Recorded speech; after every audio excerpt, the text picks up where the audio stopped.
I have been feeling like I'm in a little bit of a reading slump. And so I thought I would change things up by having somebody else, aka my boyfriend here, Coda, to help me pick out my TBR for the week. Breathless by Amy McCullough. The fact that it's based on a mountain and that there's a killer there, which seems a little crazy, but... Risk seems high. The Family Game by Catherine Steadman. I did tell him that the premise of this reminded me of... Ready or Not? Yes, the movie. I enjoyed that movie. Oh, you watched it? Yeah. Okay.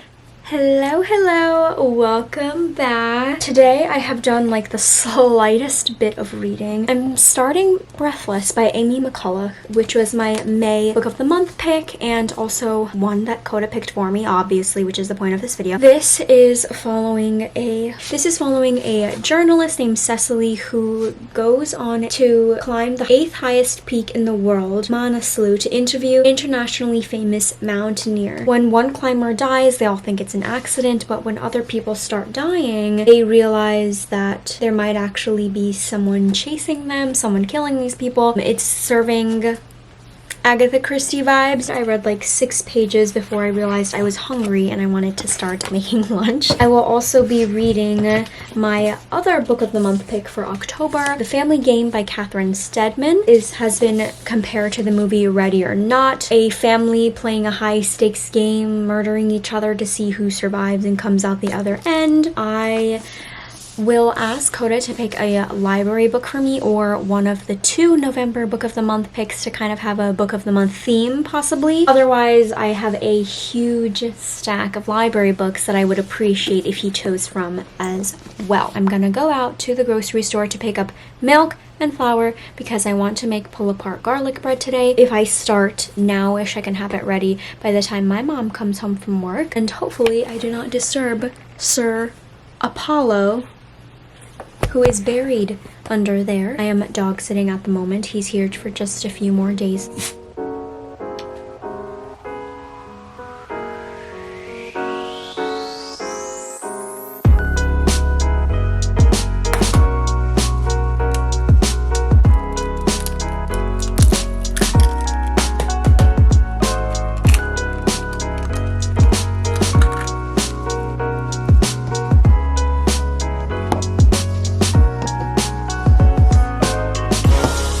Does that look like it doubled in size? Because I feel like not bad.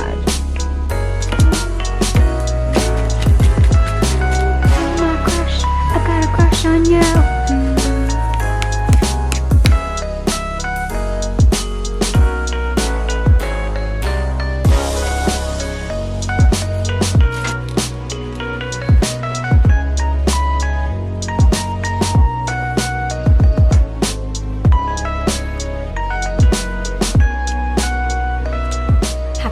I didn't get to read as much of Breathless as I had hoped because I ended up also reading Uzumaki, which I'm reading for another vlog. Also, when the dog ends up passing out on top of you and you're immobile, I ended up just scrolling on my phone. The quarterfinals, and I found out who won by accident, and then I accidentally ended up telling my family. I figured that because I already knew who won, I could look at their Instagrams now, and we love seeing like their friendships, so I was showing photos of the winner and someone else together. I didn't realize that it was the cake plate that they are given at the end, and I showed them that photo. So yeah. Anyway, I'm like 20 pages into Breathless. It's okay. I think that the mountaineering aspect is really gonna be scary because like being buried alive and like freezing cold is not a great combination. Not that anything combined with being buried alive is going to be good. I am a little bit worried because this book has mixed reviews apparently. I haven't looked at them because I don't want it to sway what I think. That's just what I have been hearing without any specifics. I do know that this is apparently the author's first adult novel. I do read quite a bit of thrillers, so we shall see. Coda's here. We're coming back here to my place again after Friday, and we'll have a Brooklyn date night on Saturday. So I eventually will have him pick out one of my library books that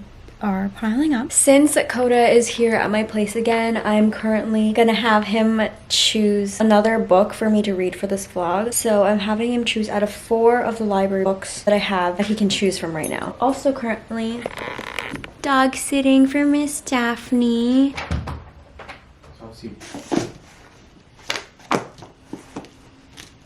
I would pick one of the romances, I think. Not every one of these. So between Fool Me Once and Isn't It Romantic?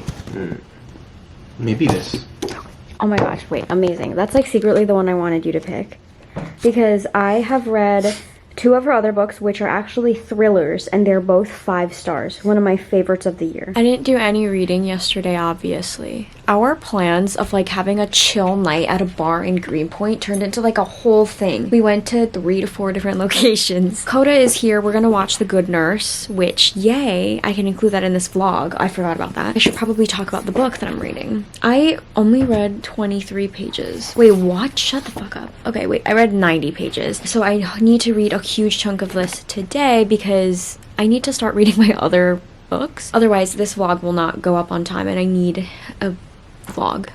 Or maybe because it's Thanksgiving, do I take a break? Huh. Are you nodding your head?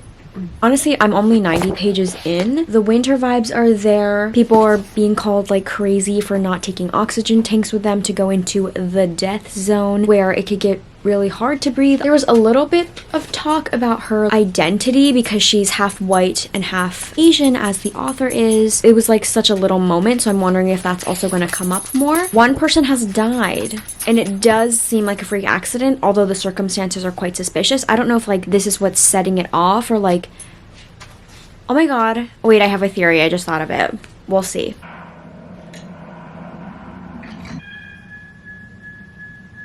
Pretty good. Coda and I just finished watching The Good Nurse. We had to pause in the middle to take Daphne out for her walk. I really like Eddie Redmayne and Jessica Chastain, but I don't know if this needed to be a movie. We just finished it and there was a recommendation for a Netflix documentary capturing the killer nurse or something, which seemed to include a lot more interviews. It was a really short trailer, so I don't know who was being interviewed. Charles Cullen killed upwards of 400 people and they couldn't prove anything, and that's obviously a huge span to cover because he worked at 9 hospitals. He was doing it for 6 years or something, 7 years. But I don't think it was that entertaining. They showed like 2-3 victims. I didn't think it to be that entertaining, which is a little disappointing because if you watched my last vlog, I said the book was a little dry. A little underwhelmed. Netflix told me this is a 98% match, and I wanted to watch it since I saw the trailer Jessica Chastain posted on her Instagram, but... Hello? Hello. Daphne left early this morning. It was freezing on the walk. I wore 2 sweatpants. You heard that right. Yeah. I just read like a page of the new chapter. This is hard because I think I'm 50% of the way through this. I'm gonna get through it because I already DNF'd 1 book for this vlog in part 1, so I don't want to have one in part 2. This book is so average. It could be 2 stars, 2 to 3, definitely not more than 3. What makes it harder is that I do not like Cecily. I find her to be whiny and annoying, so. And then there aren't any other characters who stand out to me that I might like. Maybe Elise. She could be cool, but there isn't really enough of her for me to be like, oh my god, yes, she's all of these things, super amazing for all of these reasons. So I'm struggle busing. Hello! I just went to the grocery store to get some last minute shopping in for Thanksgiving prep. Randomly just came across these Ritz cheese sandwich whatever crackers that I have been craving for months. I considered buying it on the internet because I have only ever seen these in like the fucking vending machine, and I just needed to rave about how fucking happy I am.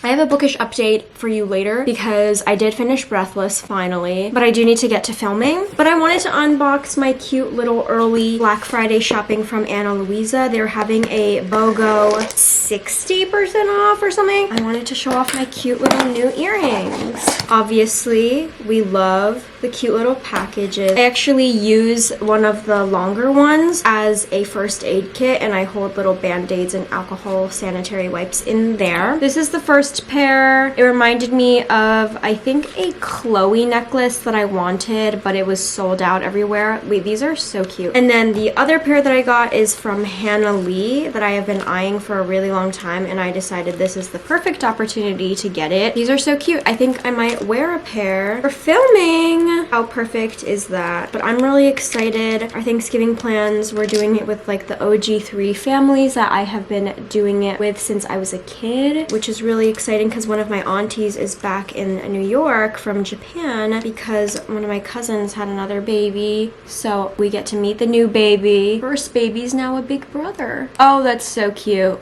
So cute, and I kind of love that they're mismatched also. Beautiful. Just wanted to be really happy about that. I finished filming and I'm here to do my update for Breathless by Amy McCullough. Honestly, 2 stars. It could be 1, but I saw the whole thing through and it was just really boring. Also, I thought Cecily was so annoying, right? Like I said before. And so she just sounded so whiny. The twist was so fucking obvious. Like you could have predicted it from the beginning. Next, I'm going to read The Family Game by Catherine Steadman. Hopefully I can start it today and that it will be a better read. I am hoping to finish the rest of The Family Game today. I hate that it looks just like the cover of Breathless. There's not actually an actual family game. So I guess in that way it's not really Ready or Not. However, there's a lot of mind games at play. It's sort of between our main character, Harriet, and her fiance's father, Robert. Harriet is marrying into a really rich, elite American family. She's English, and he is setting up a lot of tests for her to see if that she is someone that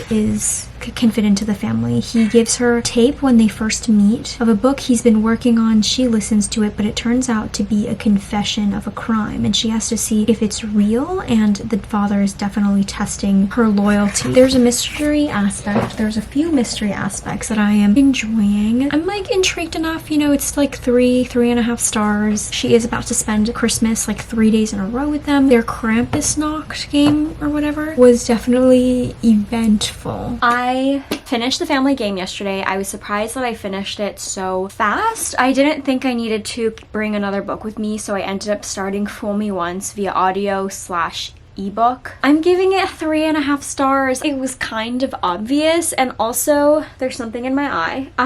Also how everything wrapped up and was unraveled. I felt like it could have been more interesting, more scary, so I gave it 3.5 stars. Not bad, but I didn't quite love the ending. Anyway, I did start Fool Me Once, but I only read like 2-3 chapters before I fell the fuck asleep on the train. So far, liking it. We have not yet met the love interest. From what I understand, Lee Stone is nicknamed Stoner. She's really a mess. She's great at her job, and she's trying to push forward a green initiative in Texas where she lives, working with a Republican governor, and he is going to push it forward, but they have to work with his new green initiative like guy or whatever, who turns out to be her ex, who she really just destroyed. Essentially, she hurt him before he could hurt her. The book really just starts out that way. She's like totally hungover, trying to sneak out from her one night stand post-wedding. It's fun to read about. She has a great friend group, and I only know that from 3 chapters in. Hi, Cooper. It is dark and gloomy out today. It is raining, so I am very much not looking forward to walking Cooper today. He doesn't need to go out for another few hours, so I will just eat lunch and then take him out. But oh my god, let's talk about Fool Me Once by Ashley Winstead. I feel it in my bones. This is already 5-star. I'm loving this, okay? I read so much of this yesterday. Honestly, if I didn't have work and I didn't leave the house, I didn't need to get off the train, this could have been finished in one sitting. I read 191 pages yesterday. I wish I read more. I read 50% of this already, and obviously I want to finish this today because I want to get this vlog up tomorrow. I just love Hate to Love. I think there's a lot of tension there now, and I am loving that tension because they're so confused, you know, there's that familiarity between them because they had been dating for a few years and this is the first time that they're seeing each other. They're just hitting it off really well. The banter is back and it's like nothing ever happened-ish. Something did happen as I am at the 50% mark. I'm a little nervous because Stoner Lee is such a mess, which is fun, you know, I would totally be her friend. Ben is also just very put together. They're very different people. Their competitiveness is driving them in working together, but I'm a little bit nervous. I feel like I've come to the third act, but I'm only 50% of the way through, so we shall see. But I am loving this so much. I am editing. I forgot the book.